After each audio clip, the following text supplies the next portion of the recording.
اعوذ باللہ من الشیطان الرجیم بسم اللہ الرحمن الرحیم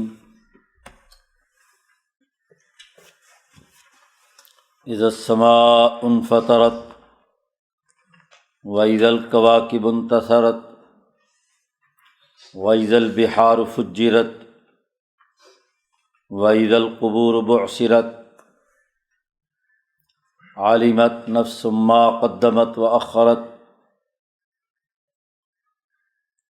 یا ایہا الانسان ما غرک بربک الکریم الذی خلقک فسواک فعدلک فی ای صورۃ ما شاء رکبک کلا بل تکذبون بالدین وَإِنَّ عَلَيْكُمْ لَحَافِظِينَ کِرَامًا کاتبین یعلمون ما تفعلون ان الابرار لفی نعیم وان الفجار لفی جحیم یصلونها یوم الدین وما هم عنها بغائبین وما ادراک ما یوم الدین ثم ما ادراک ما یوم الدین یوم لا تملک نفس لنفس شیئا والامر یومئذ للہ صدق اللہ العظیم۔ یہ سورۃ الانفطار مکی سورت، اور اس سورت کا بنیادی موضوع انصاف کے دن کی اہمیت واضح کرنا ہے کہ انسانی زندگی کے جتنے بھی اعمال، افکار اور اخلاق ہیں ان کا حساب کتاب ہوگا۔ ایک انصاف کا دن ہے جس میں تمام امور طے کیے جائیں گے۔ ظالم معاشروں کی بڑی نشانی یہ ہوتی ہے کہ وہ انصاف دشمن سماج قائم کرتے ہیں، انصاف کے خود بھی دشمن ہوتے ہیں اور دوسرے لوگوں کو بھی انصاف نہیں کرنے دیتے، ظلم کا نظام قائم کرتے ہیں۔ اس لیے یہاں اس انصاف کے لیے ایک بڑا واضح اور جامع لفظ استعمال کیا ہے، دین۔ دین کے منکر ہیں۔ دین اس نظام انصاف کو کہتے ہیں جو انسانی اعمال و افکار کے حوالے سے صحیح اور غلط کی تمیز بھی سکھاتا ہے اور صحیح اور غلط اعمال کے نتائج بھی بھگتنے پڑتے ہیں۔ تو قرآن حکیم نے یہاں واضح طور پر اس سرمایہ پرست معاشرے کے بارے میں کہا کہ کلا بل تکذبون بالدین، ہرگز ہرگز یہ بات قابل قبول نہیں کہ لوگ انصاف کا انکار کریں۔ انصاف ضرور ہو کر رہے گا۔ ایک ایسا دن آئے گا جس دن دنیا میں انقلاب برپا ہوگا اور عدل و انصاف کا نظام قائم ہوگا، اور ایک وہ جامع ترین دن بھی آنے والا ہے، یوم الحشر، جب ہر چیز کا پورا حساب ہوگا۔ وفیت کل نفس بما عملت، ہر انسانی نفس نے جو بھی عمل کیا ہے چھوٹا یا بڑا، اس کا بغیر کسی کمی کوتاہی کے پورا بدلہ دیا جائے گا۔ اس بنیادی مضمون کو سمجھانے کے لیے یہاں بھی قیامت کا وہ عظیم منظر قرآن حکیم نے بیان کیا ہے، اور اس کی ایک چھوٹی سی جھلکی دنیا میں جب انقلابات برپا ہوتے ہیں تو اس وقت جو کیفیت واقع ہوتی ہے اسے بھی گویا کہ بیان کر دیا گیا۔ قرآن حکیم نے فرمایا اذا السماء انفطرت، جب آسمان پھٹ جائے گا، حضرت شیخ الہند نے ایک ترجمہ یہ بھی کیا کہ چر جائے گا، آسمان چیر کر رکھ دیا جائے گا، پھاڑ کر رکھ دیا جائے گا، آسمان پھٹ جائے گا۔ وَإِذَا الْكَوَاكِبُ انتَثَرَتْ، اور جب ستارے جھڑ جائیں گے، بکھر جائیں گے، آسمان ہی چیر کر رکھ دیا گیا، آسمان ہی پھاڑ دیا گیا، تو ستارے جو اس کے ساتھ اس ملکی اور سماوی نظام کے ساتھ وابستہ ہیں وہ بھی چیر کر رکھ دیے جائیں گے، وہ بھی ختم ہو جائیں گے۔ وَإِذَا الْبِحَارُ فُجِّرَتْ، جب دریا ابل پڑیں گے،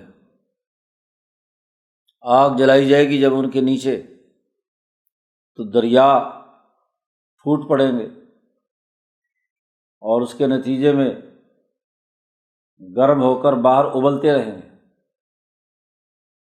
وَإِذَا الْقُبُورُ بُعْثِرَتْ، اور جب قبریں اکھاڑ دی جائیں گی، قبروں میں لوگ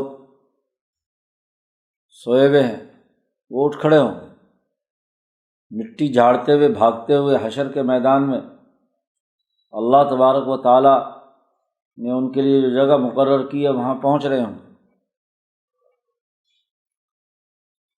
قرآن حکیم نے یہ 4 منظر بیان کیے ہیں، ان کی کامل اور مکمل شکل تو حشر کے میدان میں ہونی ہے، قیامت برپا ہوگی، لیکن مجازاً دنیا میں بھی یہ جملے استعمال کیے جاتے ہیں۔ خاص طور پر قرآن حکیم نے ماضی کی تاریخ کے تناظر میں یہ بات کہی ہے، جب انقلاب آتا ہے کسی قوم پر تو گویا کہ آسمان ان کے لیے پھٹ گیا۔ قرآن نے کہا فما بکت السماء والارض، نہ آسمان رویا ان پر، فرعون کے عذاب پر ذکر کیا ہے، گزشتہ قوموں کے عذاب پر، آسمان ہی بدلا ہوا نظر آتا ہے۔ گویا کہ ان کا پورا گرد و پیش کا پورا سماج اتھل پتھل ایسا ہو گیا کہ آسمان بدل گیا، ستارے بدل گئے۔ کل تک جن ستاروں کے راستے سے وہ اپنے ٹونے ٹوٹکے کرتے تھے، جادو ٹونے کرتے تھے، وہ ستارے بھی کام نہیں کر رہے، سب کا سب ایک عالمگیر انقلاب نے زیر و زبر کر دیا۔ جیسے نوح علیہ السلام کے انقلاب میں دریا ابل پڑے، اور جب دریا اور پانی اس کا سیلاب بہتا ہے تو قبریں اجڑ جاتی ہیں، ان قبروں کا سنبھالنے والا کوئی نہیں تو سب زیر و زبر ہو گئی۔ مکہ میں جو ان مشرکوں کے آباء و اجداد موجود تھے، جیسے ہی انقلاب آیا تو سب زیر و زبر ہو گئے۔ وَإِذَا الْقُبُورُ بُعْثِرَتْ، اور وہ حدیث تو بخاری شریف میں ہے کہ جب نبی اکرم صلی اللہ علیہ وسلم مدینہ منورہ پہنچے تو مسجد نبوی جس جگہ پر آپ صلی اللہ علیہ وسلم نے بنائی وہ مدینہ والوں کی ملکیت تھی، تو نبی اکرم صلی اللہ علیہ وسلم نے فرمایا سامنونی بحائطکم، مجھ سے سودا کر لو اس باغیچے کا۔ وہ باغیچہ کیا تھا؟ اس میں مشرکین کی پرانی قبریں تھیں، کچھ ٹنڈ منڈ سے درخت تھے، لوگ اپنی جو فضلات اور روڑی شوڑی ہے وہ وہاں ڈالتے تھے۔ تو نبی اکرم صلی اللہ علیہ وسلم نے جب مسجد نبوی بنانے کا وہاں ارادہ فرمایا تو وہ سبری قبریں اکھیڑ دی گئیں، درخت نکال دیے گئے، صفائی کر کے وہاں مسجد نبوی کھڑی کی گئی، تو پرانی قبریں سب اجاڑ دی گئی۔ وَإِذَا الْقُبُورُ بُعْثِرَتْ، تو دنیا میں بھی اس کی معمولی سی جھلکیاں انبیاء علیہم السلام کے انقلابات کے زمانے میں آتی رہی ہیں، لیکن کامل اور مکمل شکل وہ ہوگی جو قیامت کے اندر آسمان و زمین کے بدلنے سے۔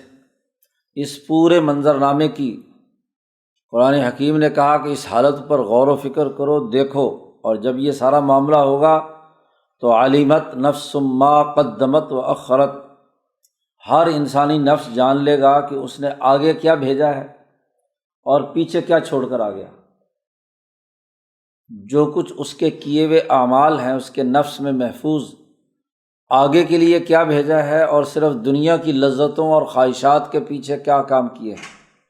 دو جملے فرمائے ہیں، قدمت و اخرت، آگے بھیجا یعنی وہ اعمال جو موت کے بعد کے مراحل میں بھی اس نفس کے لیے فائدہ مند ہے، نفع بخش ہے، انسانیت کے لیے انصاف، عدل، سخاوت، صدقہ و خیرات، انسانی حقوق کی ادائیگی وغیرہ وغیرہ، یہ تمام چیزیں تو اس کے تمام مراحل کے اندر کام آئیں گی۔ اور اخرت وہ ہے کہ جو اس دنیا کی وقتی لذت، صرف جسمانی خواہشات، صرف جسم کے تقاضے سے کام، اور وہ بھی ظلم، زیادتی، بد اخلاقی، انسان دشمنی، اس کا آخرت میں کوئی فائدہ نہیں۔ دنیا کی ایک وقتی لذت اور دنیا کا ایک وقتی فائدہ، جب دین کے لفظ پر غور کریں، جس کا ترجمہ یہاں حضرت شیخ الہند نے انصاف سے کیا ہے، تو دین اعمال کی جزا و سزا کے مجموعے کا نام ہے۔ تو اعمال کوئی آگے کوئی پیچھے، یعنی عمل کی ٹھیک ٹھیک نوعیت تول کر اس کے مطابق اس کی جزا کا تعین کرنا، یہ دین ہے۔ چونکہ آگے بات دین کی آ رہی ہے، اس لیے یہاں کا ہر انسانی نفس اس کے کیے ہوئے تمام اعمال، اقدامات اور پیچھے چھوڑی ہوئی تمام باتیں ہر انسان کو خود معلوم ہو جائیں گی، اس کے اعمال کیا تھے، کردار کیا تھا۔ قرآن حکیم نے یہ حقیقت واضح کر کے تمام انسانوں کو مخاطب کیا ہے، ہر انسان کی انسانیت کو جھنجھوڑا ہے۔ یا ایھا الانسان،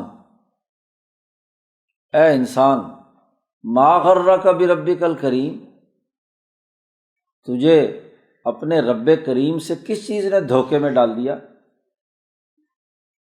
پیار و محبت بھی ہے اور عتاب امیز سوال بھی ہے کہ جس رب نے تجھے بنایا، پالا، پوسا، بڑا کیا، اس رب کریم سے تجھے کس چیز نے دھوکے میں مبتلا کر دیا؟ ما غرک، کون سی چیز تھی کہ جس نے تجھے بہکا دیا، غرور اور دھوکے میں مبتلا کر دیا؟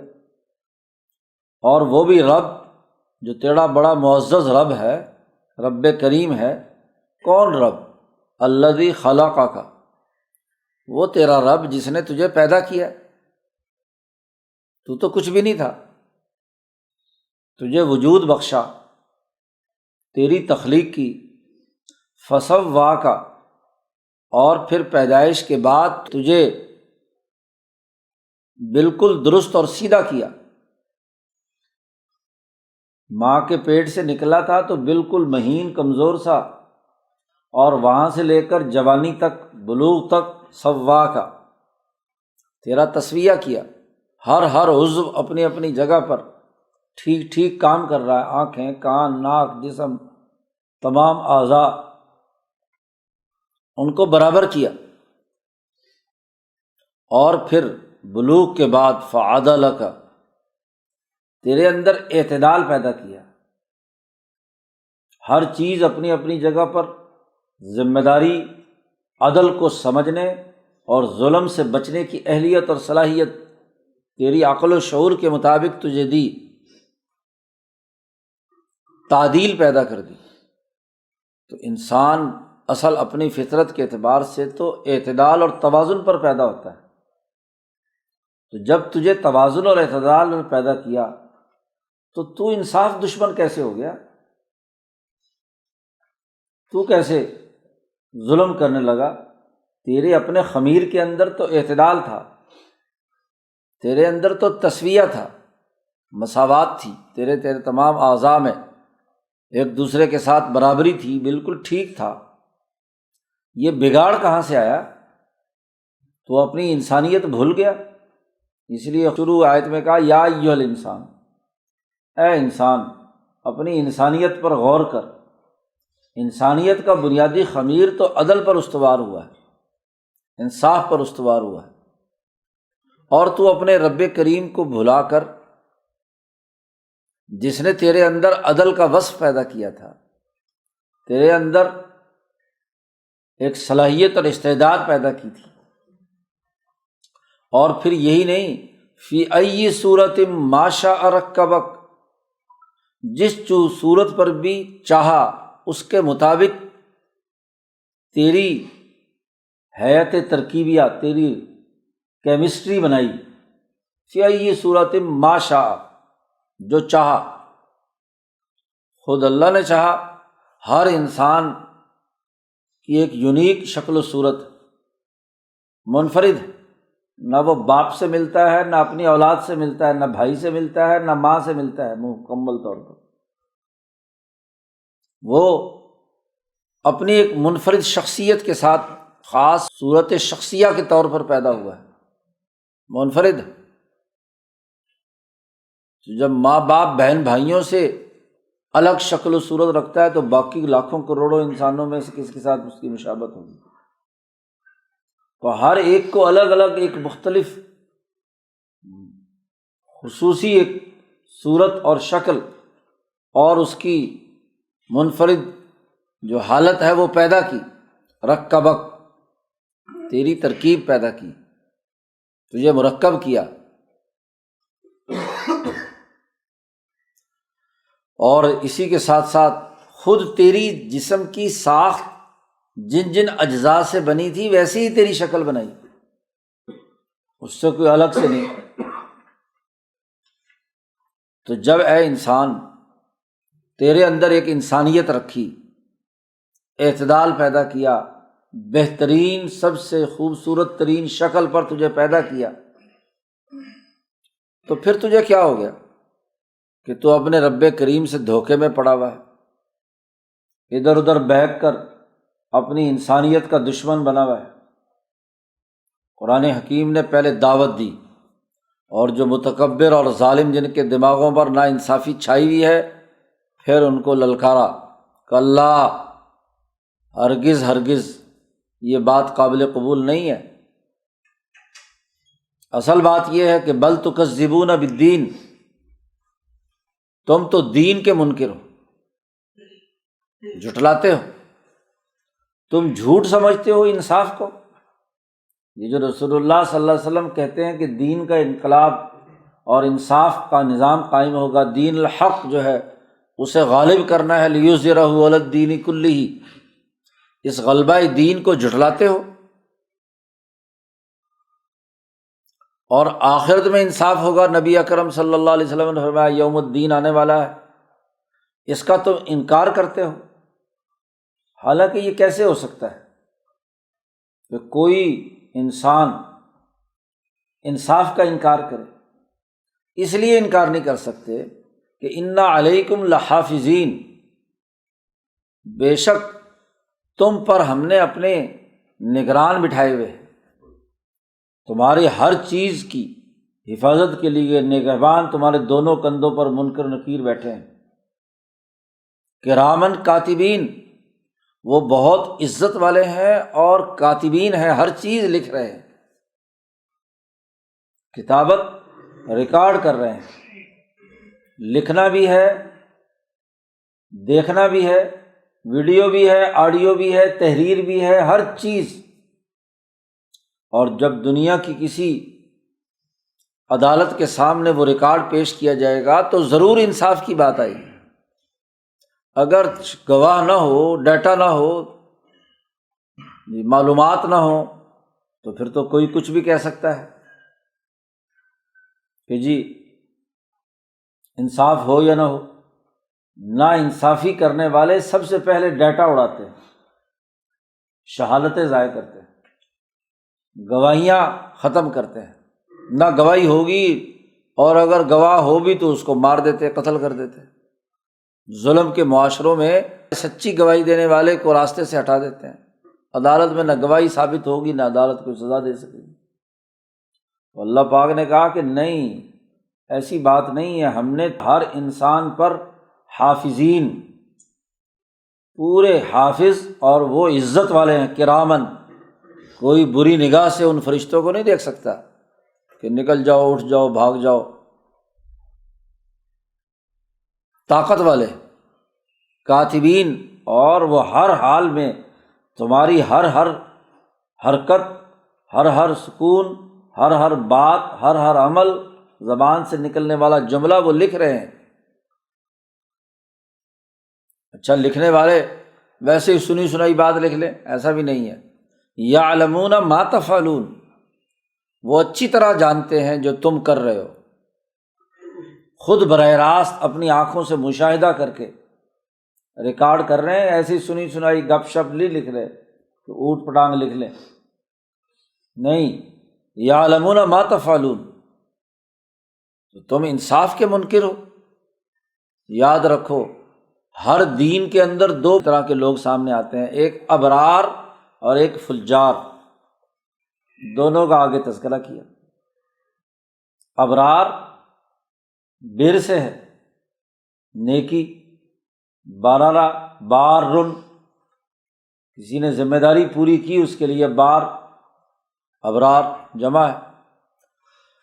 تو ایک وہ ہے، اور ایک وہ جو ذمہ داری قبول کی، قانون تسلیم کیا اور پھر اس قانون کو توڑتے ہیں، فجار، سسٹم کو توڑنے والے، انسانیت کے لیے جو قانون اور ضابطہ مسلمہ ہے، معروفات، اس کو جو توڑتے ہیں، جھوٹ بولتے ہیں، بددیانتی کرتے ہیں، ظلم کرتے ہیں، ناانصافی کرتے ہیں، یہ سب الفجار۔ تو دین یعنی کسی سوسائٹی میں کوئی بھی نظام قائم ہو، دین قائم ہو، تو یا تو اس نظام اور قانون کی ڈسپلن کے پابند لوگ ہوں گے یا ڈسپلن کو توڑنے والے ہوں گے۔ جو ڈسپلن کے پابند ہیں وہ الابرار، اور جو ڈسپلن کو توڑنے والے ہیں وہ الفجار۔ تو انصاف یہی ہے کہ جو ذمہ دار ہیں اس ڈسپلن کو پورا کرنے والے ہیں، تو ان الابرار لفی نعیم، انہوں نے چونکہ قانون شکنی نہیں کی، قانون پر پورا عمل کیا، اس لیے لفی نعیم۔ جو کسی ریاستی نظام اور اس قانون کو تسلیم کرتے ہیں، ریاست ان کے حقوق تسلیم کرتی ہے اور انہیں سہولتیں دیتی ہے، ان پر انعامات برساتی ہے، شاباش دیتی ہے کہ اس نے یہ ذمہ داری قانون کے دائرے کے اندر رہ کر پورا کی ہے، لہٰذا اس کو اچھا موقع دیا جائے۔ اور وَإِنَّ الْفُجَّارَ لَفِي جَحِيمٍ، اور جو فاجر ہیں، قانون شکن ہیں، سسٹم کو توڑنے والے ہیں، انصاف کا انکار کرتے ہیں، وہ جہنم میں، بھڑکتی ہوئی آگ میں۔ کیونکہ جو سسٹم کو توڑے، حکومتی ہدایات قبول نہ کرے، ریاست کے خلاف بغاوت کرے، قانون شکن ہو، تو پکڑو جیل میں ڈال دو، سزا دو، کھانا پینا اس کا گرم پانی کا ہو، پیپ کا ہو، سزا کا ہو۔ وَإِنَّ الْفُجَّارَ لَفِي جَحِيمٍ يَصْلَوْنَهَا يَوْمَ الدِّينِ، جب انصاف کی عدالت لگے گی تو یہ جہنم میں داخل ہوں گے۔ دنیا میں ہو تو دنیا میں یہ اس قبر کے اندر جو حفرۃ من حفر النار، جہنم کے گڑھوں میں سے ایک گڑھا ہوگا، وہاں ڈال دیے جائیں گے۔ انصاف کے اس دن میں انقلاب آئے گا، 70 بڑے بڑے سردار قتل کر کے قلیب بدر میں ڈال دیے جائیں گے، جو حفرۃ من حفر النار، جہنم کے گڑھوں میں سے ایک گڑھا ہے۔ یاد رکھو وما ہم عنہا بغائبین، یہ اس جہنم سے اس دن غائب نہیں ہو سکیں گے۔ کوئی مجرم جان چھڑا کر بھاگ جائے، عدالت فیصلہ سنائے، ہتھکڑیاں لگا لو، پکڑ لو، جیل میں ڈال لو، اور کسی پولیس سے ملی بھگت دے کے، پیسے پوسے دے کے عدالت سے فرار ہو جائیں، تو یہ غائب نہیں ہو سکتے، پکڑے جائیں گے، اس جہنم میں ضرور داخل کیے جائیں گے۔ وما ادراک ما یوم الدین، تجھے کیا خبر، تجھے کیا پتہ کہ وہ جو دین اور انصاف کا دن ہے وہ کیسا ہے۔ ثم ما ادراک ما یوم الدین، پھر تو انکار کر رہا ہے نا، اس کا مطلب یہ کہ تجھے اس دن کی نوعیت کی خبر ہی نہیں، کتنا ہولناک دن، کیسے ایک ایک باریک چیز کا حساب لیا جائے گا۔ وفیت کل نفس بما عملت، جو بھی کچھ ما عملت، اس کا پورا پورا بدلہ دیا جائے گا، کسی کے ساتھ ظلم نہیں کیا جائے گا۔ ایک کھجور کی گٹھلی میں معمولی سا نخچیر، اس کی بھی کیا ہے، اس معمولی سے نخچیر کی ہمیں ظلم نہیں کیا جائے گا کسی کے ساتھ۔ ہر چیز بالکل عدل و انصاف کے مطابق طے ہوگی۔ تمہیں اس انصاف کے دن کا نہیں پتہ، تم نے دنیا کی عدالتیں سمجھ لی ہیں جو بک جاتی ہیں، گواہیاں جھوٹی دے دی جاتی ہیں، انصاف کے نام پر نا انصافیاں کی جاتی ہیں۔ نہیں، وہ جو حشر کا دن ہے، وہ جو محمدی انقلاب صلی اللہ علیہ وسلم ہے، اس دن کے بارے میں تمہیں کیا پتہ؟ تم اس کی حقیقت کا پورا ادراک اس دنیا میں رہتے ہوئے نہیں کر سکتے، یا مکے والے بدر کی آفت کا صحیح ادراک نہیں کر سکتے۔ وہ دن تو ایسا دن ہوگا کہ لا تملک نفس لنفس شیئا، کوئی نفس انسانی کسی دوسرے نفس انسانی کے لیے ایک معمولی سی چیز کا بھی مالک نہیں ہوگا۔ شیئن نکرہ استعمال کیا، ایک معمولی سی بھی، کوئی بھی معمولی سی کچھ بھی، کوئی انسان کسی دوسرے انسان کا مالک نہیں ہوگا، کوئی کام نہیں کر سکتا اس کا، کوئی اس کے لیے کسی قسم کی بھلائی نہیں کر سکتا۔ یاد رکھو اس دن والامر یومئذ للہ، اس دن حکومت صرف اور صرف اللہ تبارک و تعالیٰ کی ہوگی۔ والامر، پورا کا پورا امر اللہ کا ہوگا، للہ الامر، اللہ کا حکم ہوگا۔ بدر میں یہ سارے کے سارے جب شکست کھا جائیں گے، فتح مکہ میں یہ سب شکست کھا جائیں گے، تو امر الہی غالب ہو کر رہے گا۔ اس وقت صرف اور صرف نبی اکرم صلی اللہ علیہ وسلم کا انقلاب ہوگا۔ دنیا میں اس کی یہ ایک چھوٹی سی جھلک، اور آخرت میں حشر کے میدان میں صرف اور صرف اللہ کا حکم ہوگا اور اس کے علاوہ کچھ نہیں۔ تو ایسے انصاف کے دن کے تم منکر ہو، تو تم انصاف دشمن ہو۔ فرد جرم عائد کی گئی ہے اس صورت کے اندر کہ تکذبون بالدین، تم انصاف کے دشمن ہو، اور جب انصاف کے دشمن ہو تو جو دشمن ہوتا ہے وہ فجار ہے، اس کو سزا دی جائے گی۔ چنانچہ اس پوری سزا کی مزید تفصیل اگلی صورت میں ویل سے شروع کی گئی ہے۔ جو کم تولتے ہیں، کم ناپتے ہیں، ان کے لیے تباہی اور بربادی کا راستہ دنیا میں کیسے ہے اور آخرت میں کیسے ہے۔ اللہ تعالیٰ قرآن حکیم کو سمجھنے اور اس پر عمل کرنے کی توفیق عطا فرمائے۔ اللہ